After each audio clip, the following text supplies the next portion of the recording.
La Escuela El Arado y el Mar presenta El cielo encapotado anuncia tempestad. El cielo encapotado anuncia tempestad. Y el sol tras de las nubes pierde su claridad. Oligarcas temblar. Horror a la oligarquía. Oligarcas temblar, viva la libertad. La trinchera chavista que pone a temblar a los oligarcas. Que más nunca ni un solo soldado venezolano manche el glorioso uniforme bolivariano arrastrándose a los intereses de la burguesía y del imperialismo. Estamos aquí para servir al pueblo de Venezuela, a la independencia de Venezuela y a la construcción del socialismo venezolano del siglo XXI, que es la democracia plena, la democracia verdadera, contenida, como usted sabe, padrino, en esta Constitución bolivariana, que es como nuestra nueva acta de independencia. Esta Constitución es como nuestra acta de independencia y mucho más. El Proyecto Nacional Bolivariano. Muy buenas. Horror a la oligarquía está en el aire. Está en elaradoyelmar.blogspot.com, más que una página, una escuela política con el respaldo de nuestros programas. Y asociados a trincheraderosas.blogspot.com. El teléfono para recibir sus mensajes es el 0412-977-6761. Estamos en las emisoras Voces Libertarias en Caracas, Radio Izquierda en Vargas, Radio Coroba en Bolívar, en Lara, Ondas del Cercado, Radio Crepuscular y Radio Venceremos, en Barinas, Voz de la Libertad, Radio Unión y Radio Catabre, en Anzoátegui sigue, no la han podido sacar del aire, a Radio Chamariapa en Cantaura. Teléfono está dicho, Twitter en @ungrano-de-maíz y en @elarado-y-el-mar.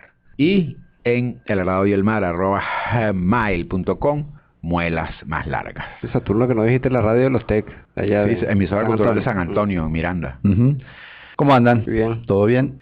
¿Tenías un mensaje? Tenemos un mensaje aquí de Derel Jiménez, de Maturín. Gracias. Dice que le sorprende que no hayan más medios reproduciendo este programa. No lo sabemos. Quizá haya otros medios retransmitiendo los créditos. Bueno, hay unos medios que nos transmiten, pero no quieren que le demos los créditos porque le quitan el subsidio. Quería felicitar a la producción del programa porque hace unos días anunció que íbamos a tener a un camarada argentino para hablar algunos minutitos, además de que nos va a acompañar a lo largo del programa, hablar unos minutos sobre Argentina y sobre algo que nosotros venimos insistiendo hace ya bastante tiempo, que es cómo la democracia burguesa se las arregla y manipula de tal manera que siempre terminemos eligiendo el mal menor y no cambiando nada. Y me parece que algo parecido está pasando ahora en Argentina con Scioli y con Macri. Así que vamos a saludar a Ernesto, agradecerle primero por acompañarnos, va a estar hoy aquí en El Arado y el Mar con nosotros. Bueno, buenos días, gracias a ustedes. Es un placer poder compartir esta mañana. Hernán lo decía, aunque en mi opinión esto entre elegir entre lo menos malo en la Argentina de estos días se está convirtiendo en una entelequia difícil de descifrar, porque yo no sabría dónde está lo menos malo. El candidato del oficialismo elegida a dedo por la actual presidenta de los argentinos, Cristina Fernández de Kirchner, de kirchnerista no tiene nada, midiéndolo con lo que el kirchnerismo pudo haber sido en estos 12 años, y mucho menos tiene de progresista, y mucho menos tiene de alguien que busque cambios. Ni hablo de revolución, ni nada que se le parezca. En todo caso, Scioli es un hijo político de Carlos Menem. Es decir, es un hombre formado políticamente en el neoliberalismo, y eso es lo que ha hecho en los últimos años como gobernador de la principal provincia de la Argentina, que tiene casi el 40% del Producto Bruto Interno. Es decir, la principal provincia lejos en nuestro país.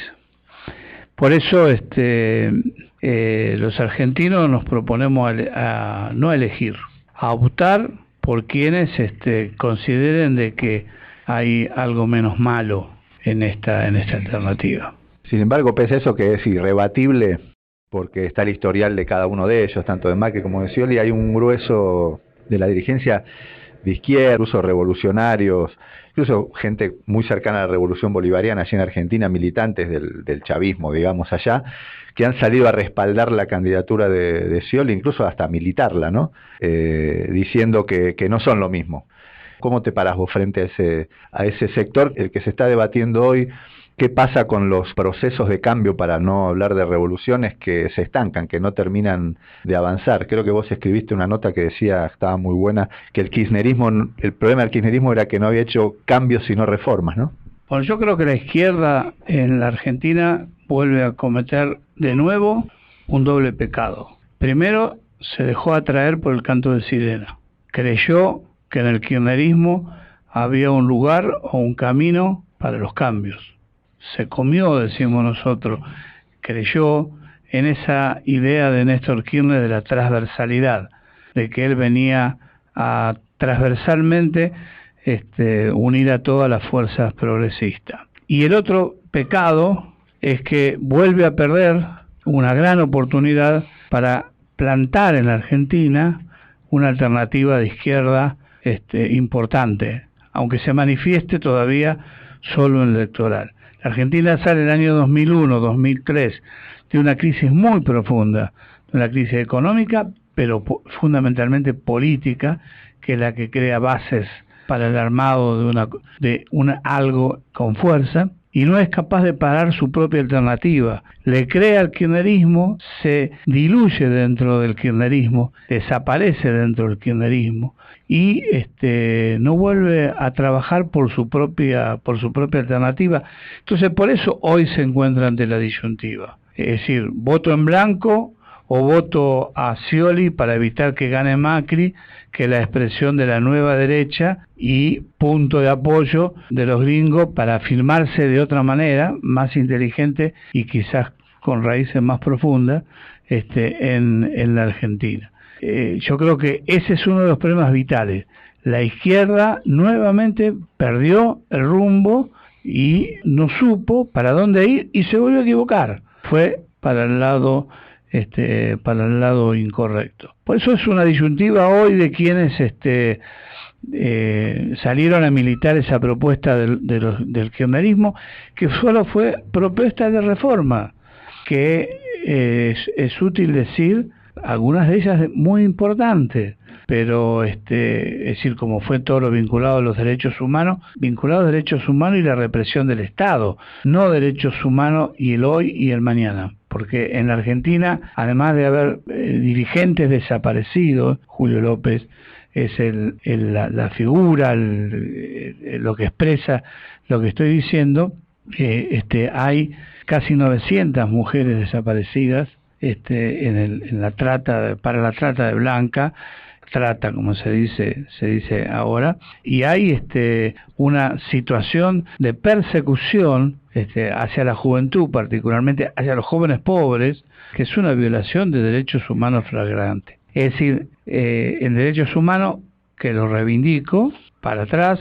para adelante, con mis dudas, o no dudas, afirmando que hay violación. Pero sustancialmente, en Argentina se les abrió la puerta de entrada a las grandes multinacionales. Argentina hizo acuerdo con Chevron, Argentina hizo acuerdo con la Barrick-Gold, Argentina hizo acuerdo con Monsanto.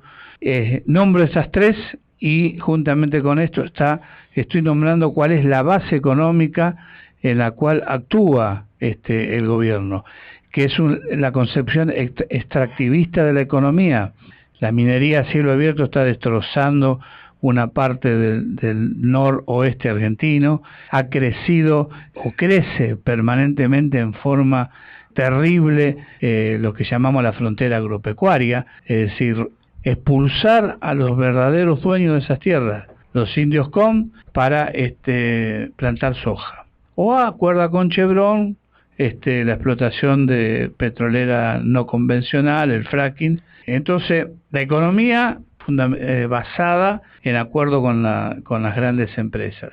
Y en lo social, algunas cosas, pero que no son más que cuestiones que se lograron, que va a haber que luchar por mantenerla, pero que no tienen nada que ver con cambios de fondo. Por eso a mí, lo digo sinceramente, a veces me preocupa cuando vengo a Venezuela, que una vez al año por lo menos lo veo, y veo en Venezuela los dirigentes de los que me interesa muchas veces conversar, los dirigentes de la izquierda, que crean que en Argentina se estuvo dando un proceso que apareciera ser como revolucionario. Quizás fundamental para Venezuela, porque es un punto de apoyo en su política, pero yo termino con esta reflexión.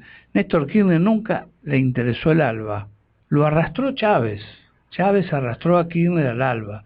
Chávez arrastró a Kirchner a enterrar el ALCA. Lo arrastró, porque después no le dio ni 5 de bolilla. Bueno, muy bien, Ernesto, Toby. Para entrar en el texto, que tenemos que hablar de los militares, como habíamos prometido. Pero fíjate tú una cosa, 2 cositas rápidas. Eso del mal menor es contrarrevolucionario, no hay duda. Eso lo vamos a hablar mañana, del mal menor. El mal menor es cuando tú te estás vendiendo, como aquí en el gobierno ahorita está, mira, nosotros somos buenos y tal, si aquellos vienen son malos. Eso es contrarrevolucionario. Pero lo otro que es contrarrevolucionario, no hablo más, es la izquierda. El concepto de izquierda es contrarrevolucionario. Lo que ha hecho es impedir las revoluciones, marear a los países. No hablo más. No, inclusive hay un elemento que yo le añadiría.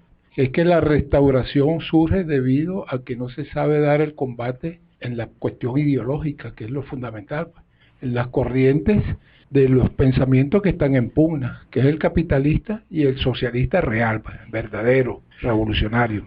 Yo coincido con esta idea de que a veces uno, para encontrar un lugar común, habla de la izquierda. Tendríamos que ser más precisos, porque para ser revolucionario no alcanza la expresión izquierda, en mi opinión.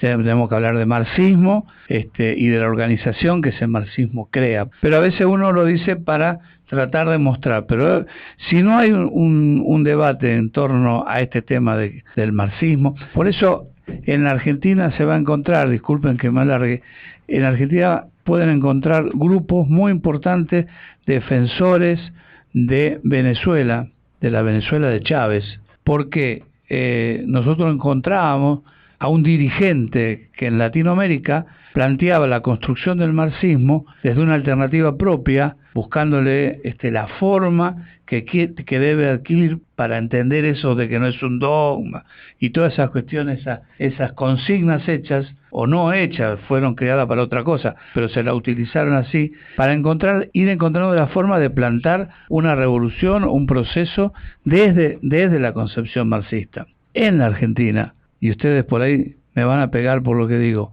en la Argentina el peronismo ha sido una gran desgracia, porque siempre ha evitado que los sectores que podrían despegar quedaran atrapados en una propuesta populista que no los sacó nunca de la reforma. Y esa llamada izquierda, o esos partidos que no terminaron de asimilar el marxismo, aunque tengan 70 años, también quedaron atrapados en esa lógica perversa de no plantar nunca una alternativa marxista, real, no adaptada a la coyuntura, sino persiguiendo un objetivo que vaya más allá, aunque tarde tantos años. La muerte de Chávez es, para los países del cono de Latinoamérica, y mucho más los que estamos allá más lejos, es algo terrible, porque es como abortar un proceso de abrirle la cabeza a algunos dirigentes y a algunos militantes de que había caminos propios para buscar. Vamos, entonces, dicho esto, con el texto rojo y subversivo de hoy que hemos intitulado En la crisis aparece el gran elector, los militares. Las elecciones burguesas son una gran operación de mercadeo de un espejismo. La realidad, la verdadera disputa, corre por los subterráneos. Los arreglos se hacen en bufetes extranjeros y en los cubiles de los políticos locales. Después, la masa padece una manipulación para que compre candidatos mercancías que garantizan que todo seguirá igual.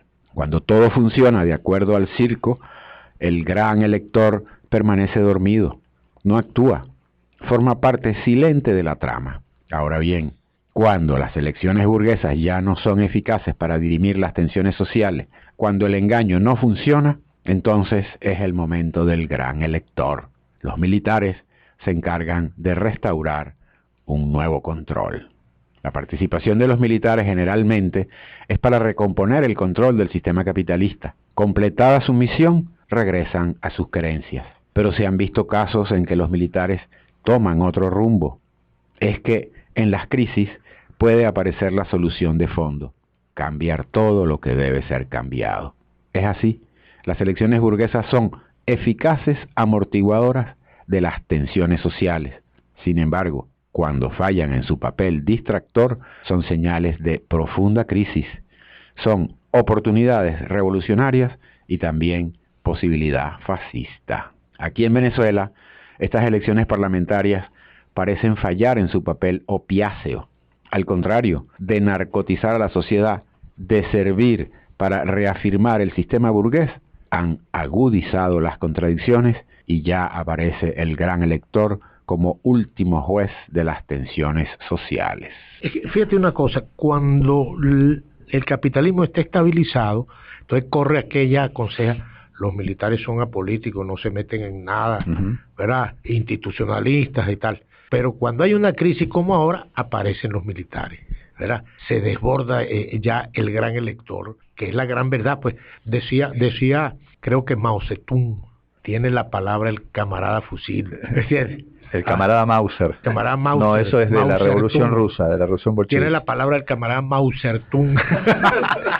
Ese era el poeta de la Revolución Rusa. Oye, hay una cosa...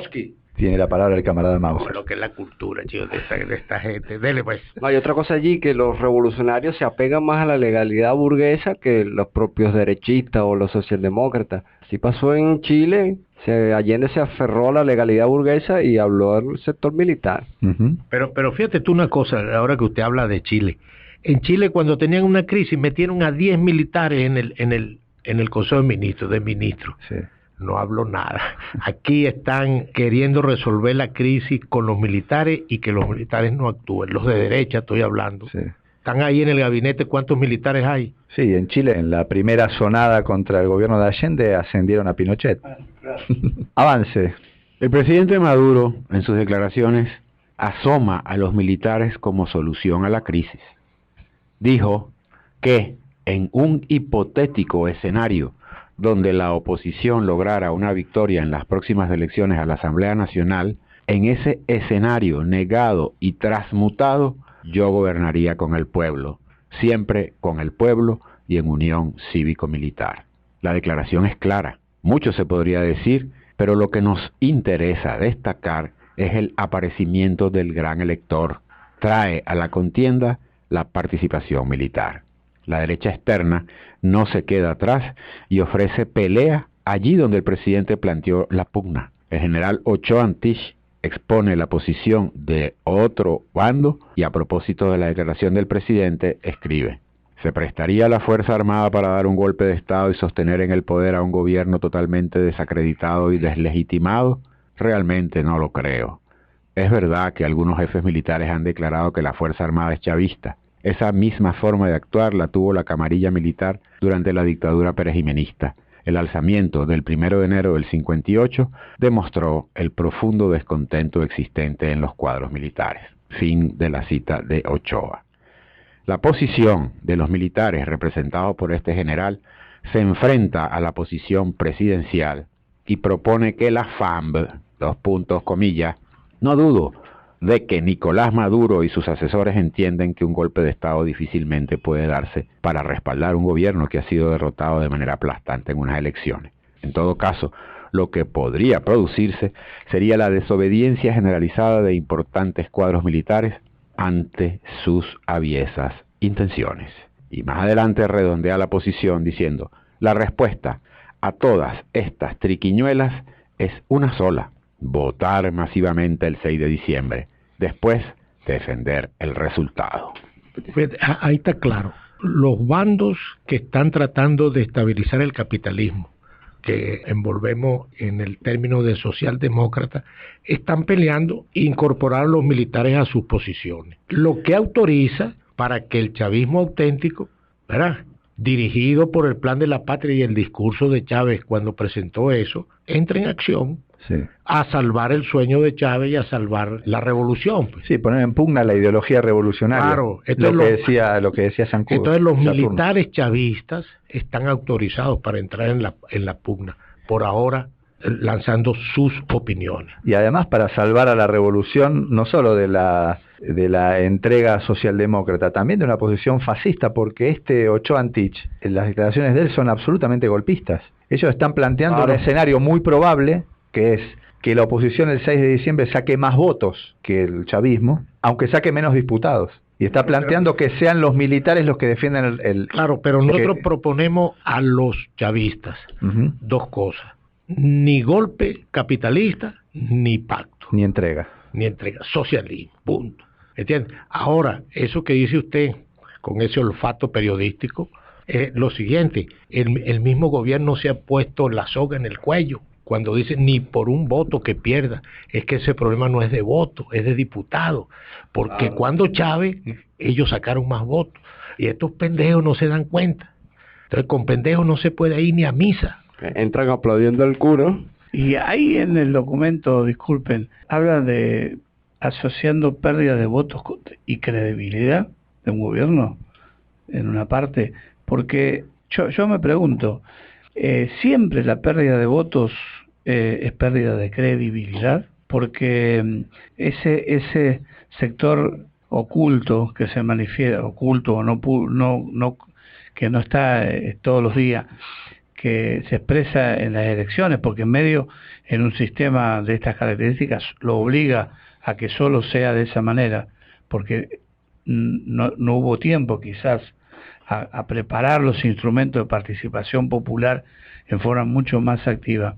A veces se manifiesta distinto, se manifiesta diciéndole ojo, pero no quiere decir que no cree en eso. En la Argentina, no quiero hacer comparaciones y no tengo derecho a la distancia de hacerlo, pero Néstor Kirchner, en elecciones anteriores a la que Cristina arrasó, perdió la elección en la provincia de Buenos Aires. La perdió ante un candidato que ahora no existe más, de derecha, se lo podría decir casi fascista, de Narváez, y no quiso, eso no quería decir que la gente vea al contrario. En las elecciones siguientes arrasaron, sacaron el 60% de los votos.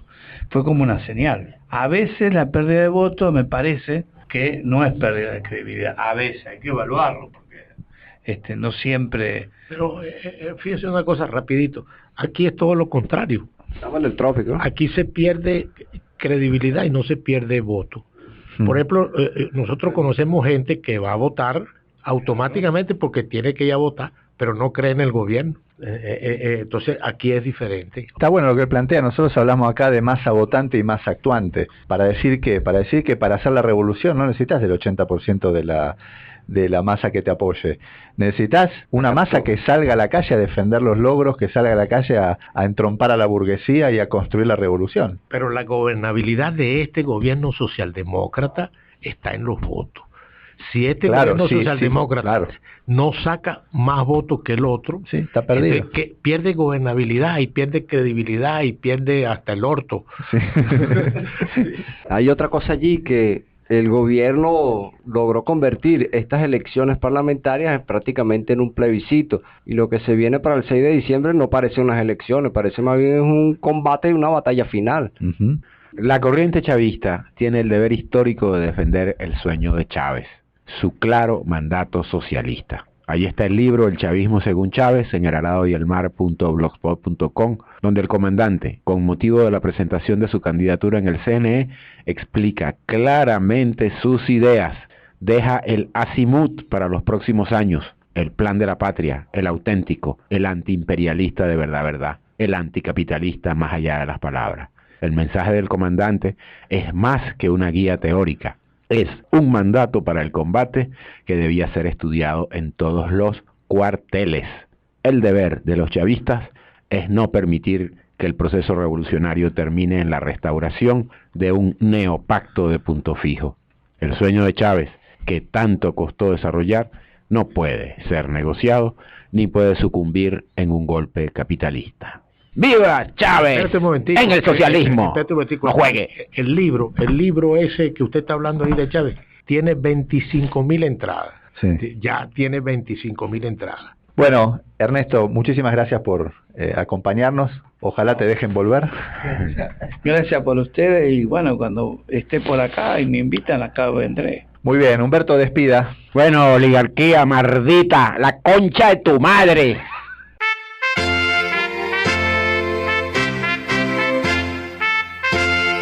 La Escuela El Arado y el Mar presentó El cielo encapotado anuncia tempestad. Horror a la oligarquía. Encapotado anuncia tempestad. La trinchera chavista que pone a temblar a los oligarcas. Claridad, oligarcas, temblad, viva la libertad.